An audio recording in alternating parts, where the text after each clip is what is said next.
Welcome to this Zentangle Quickie. My name is Heather Hartwick Gladden. I'm a certified Zentangle teacher, and today we're going to take a look at the tangle Ilac from CZT Ria Matheussen. Now, if you take a look at the For More Inspiration link in the description section, you will see not only Ria's step out, which includes some fun ideas to play on how to play with this, but also the inspiration. So this was from some fabric, and Ilac stands for I Love African Colors, and it's a really, really neat fabric. The inspiration alone could give you ideas for, ways to decorate it, ways to put it together. We're going to do this kind of more as a ribbon type tangle. All right, and I did find the need to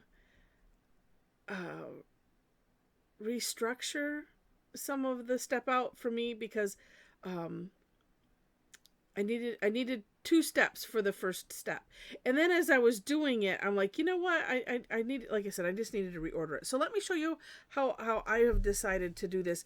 Take a look at Ria's, and maybe that works for you, because you might be able to do these steps all in one, and if so, great. Okay,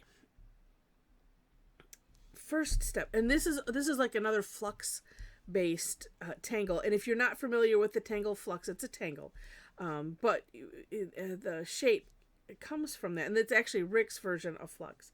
So we're going to start here, and it's kind of like a teardrop, if you will. And we start this way a little bit, and like that, or a really cool comma or apostrophe, or okay, then kind of like if you were doing yin yang, we're going to do it the opposite direction. And so I'm starting here, and I kind of pull my pen just a little distance away, and then carefully-ish doing it the opposite direction, like that. Okay. What I also thought with this is, if you were doing this, in a ribbon format, or, on a line, on a border, it might be easier to place all of these. So let's do that. Let's see if I can get one kind of in the middle. Let's see if I can get 3 in here. That would be so nice. All right. And, everything is the same idea. And, I can look at that. Nice. I keep wanting to make this a lot bigger than, at least to get a number, to get, a nice number in here. It just makes it hard.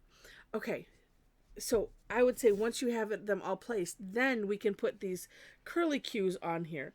And actually, yeah, looking at Ria's, at least in her step out, yeah, it's not so much of a curly cue as it is a curve line. I made it a curly cue because that's what I do.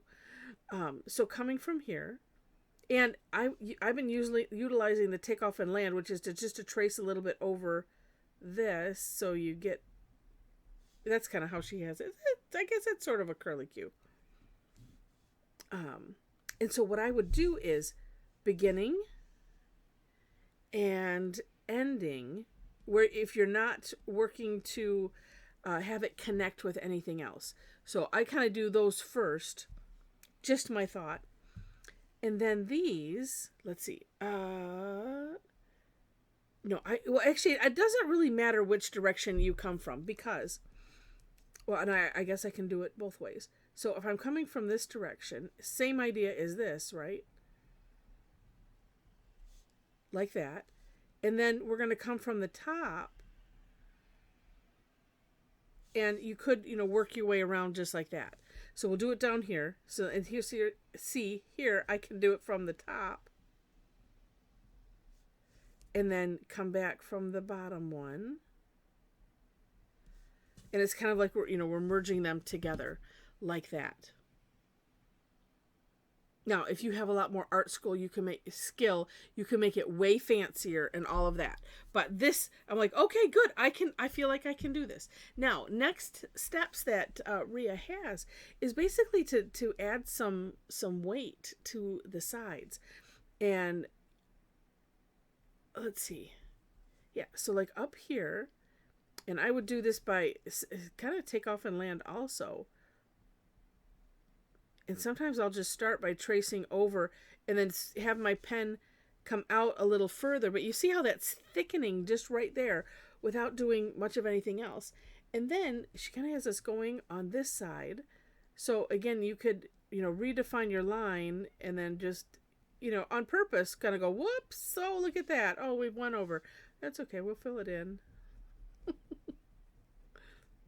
I didn't mean to have it go this far, but whatever happens, happens. It's all good. And look at how neat that looks. And then same thing on the other ones. And you could just, redefine the line in that certain area.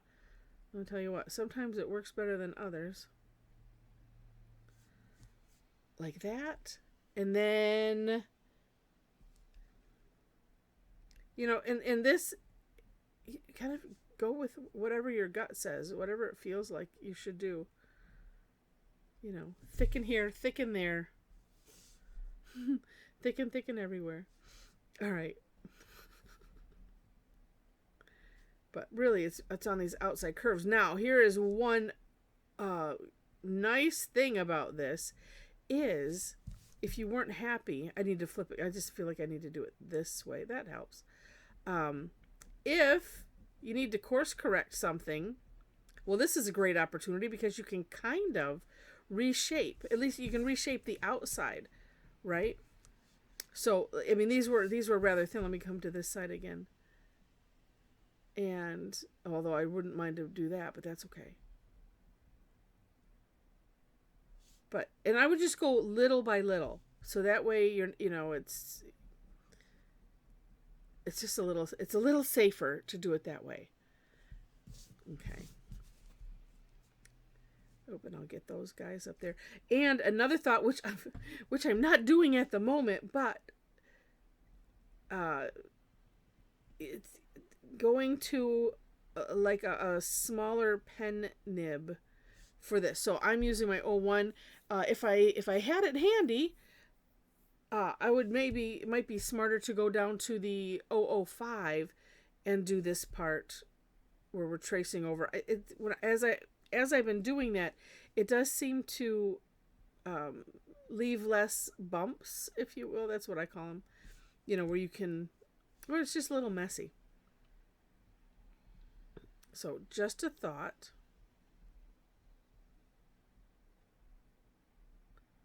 And the other nice thing is you can kind of, and I call it shaving off stuff for, on either side. So like this one, I kind of made it more ovally. If I had thought as I was doing it, I could have taken some off of, darken this side, and then it would just reshape it a little bit. So it's just fun things to think about. Okay. And that is basically it, except then to decorate. And so I am going to, because I really like to do it, I'm going to add my line dot dot. Ria gives a number of really great examples. You can do whatever you want, of course. I mean, you don't have to put anything inside of them. You could just shade if you wanted to.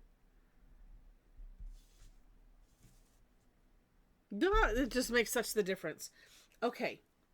Then let's add some shading. Do I dare? Okay, I do.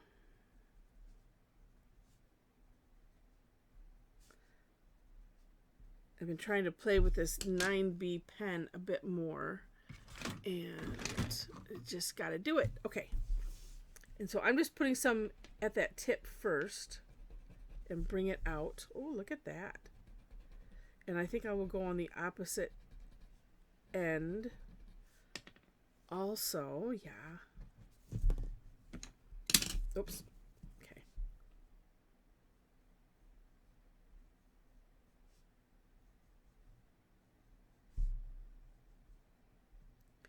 And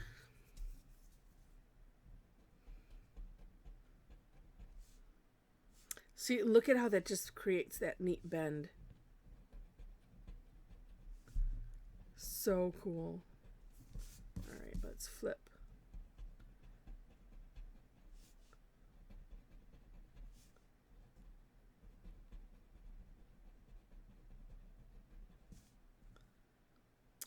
love it.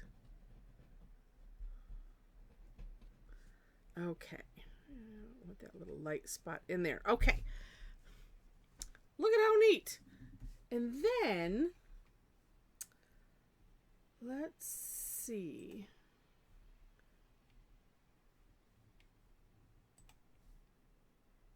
Oh, yeah. I did have to, this is just where you get to play. I had, as I was playing, I thought, well, let's put a little drop shadow kind of thing. And I'm just, wiping off what's left on the Tortillion. Ooh. Now let's put it on both sides.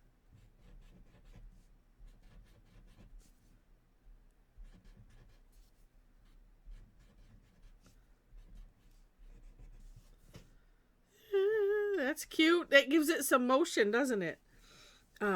Could do something in there. Could put some perfing. I did like putting some perfing. I'm gonna do it this though. I'm gonna do it in here because I think it looks neat. And perfing are just these little dots. Think of perforated things. So it's just little dots. Really cute. And, of course, you can put them elsewhere, completely up to you. But a lot of fun. And I don't know, this is one that I think I might want to play a little bit more with, just to get, to have fun with this. Because looking at Ria's samples, boy, there's a lot of things that she does. And it's just really, really, really pretty. And including, you could decorate the insides, as I mentioned, a number of ways. But yeah, just really, really, really cool. All right, and I hope you've enjoyed it. If you did, would love it if you click on the like button. As you can see, I've been working. That fits. Look at how that fits right there. It's amazing. It's as if I was coloring something right to the edge. I was. Again, if you enjoyed it, would love it if you click on the like button, and if you liked it enough to see more, would love to have you be a subscriber to the channel. I mentioned the description section, so you'll find, besides the links to the step outs, ways to connect with me. That is below the step out links. You'll find my link tree, and there it basically links to everything all in one place. I really like that program. It's really, really neat. Couple things to mention. I do classes twice weekly. If you'd like to come and join and tangle with a bunch of people from all over, we do this online. On Thursdays, it's free. I call it Tangle Time. You can find it listed on a number of places. I have those links there, again, on my link tree. And also on my Facebook page. So if you want to follow me for classes, Facebook is one of the good ways to follow me if you happen to be on Facebook. And if you are and want to hang out with a bunch of Tangle addicts, we would love to hang out with you. We have a private community group, and the link is there. But you have 4 questions. I always like to let everybody know you have 4 questions that you must answer in order to gain entry. Let's see. Within the class information is also on my website, and the link is there. I do teach Tuesdays and Thursdays. The Tuesday classes are generally have some kind of a fee or are a club exclusive, or and there's information there's a link there for the club too if you want to check that out. But the third Tuesday of the month is a free one, and it's called Tough Tangle Tuesday. We have a lot of fun with the seemingly tougher tangles. They can be tough in a number of reasons, but it is a lot of fun. All right. I think I have mentioned everything. So with that, thank you so much for watching again, and I wish you happy tangling.